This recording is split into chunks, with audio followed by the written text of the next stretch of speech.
absolute value of 3x minus 2 is less than or equal to 7. I told you that inequalities are really difficult to solve successfully algebraically.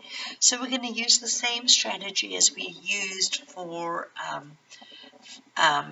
polynomial and rational function inequalities. We're going to compare it to 0,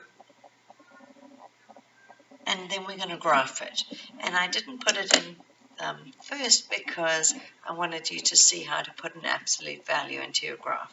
It's math, num, abs, the absolute value of 3x minus 2, close parentheses, because that's where your absolute value ends, and now you subtract 7.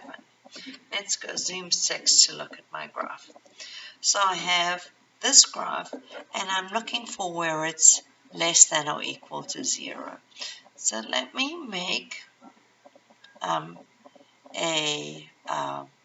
number line, and I'm going to keep track of the places where it's positive, where it's negative, where it's 0. So I've made the whole left side equal to y. So I'm looking for where I'm looking at y's value. So if you look at the left here, y's value is positive, and then there's a 0 where it crosses the x-axis. Then y's value is negative between here and here. Then there's a 0, crosses the x-axis. Then y's value is positive. So I need to find these 2 points. So do second calc 0.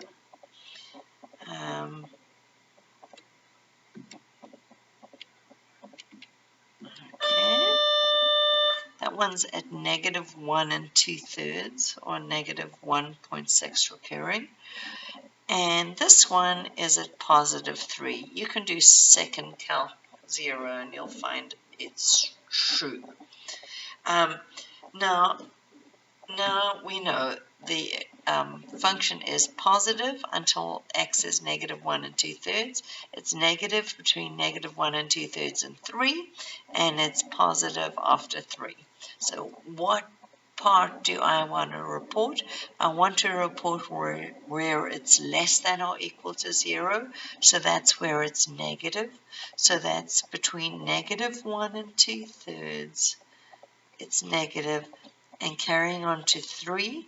Because I want to include the place where it's equal to 0, I'm going to include the end point, so I have square brackets and not round.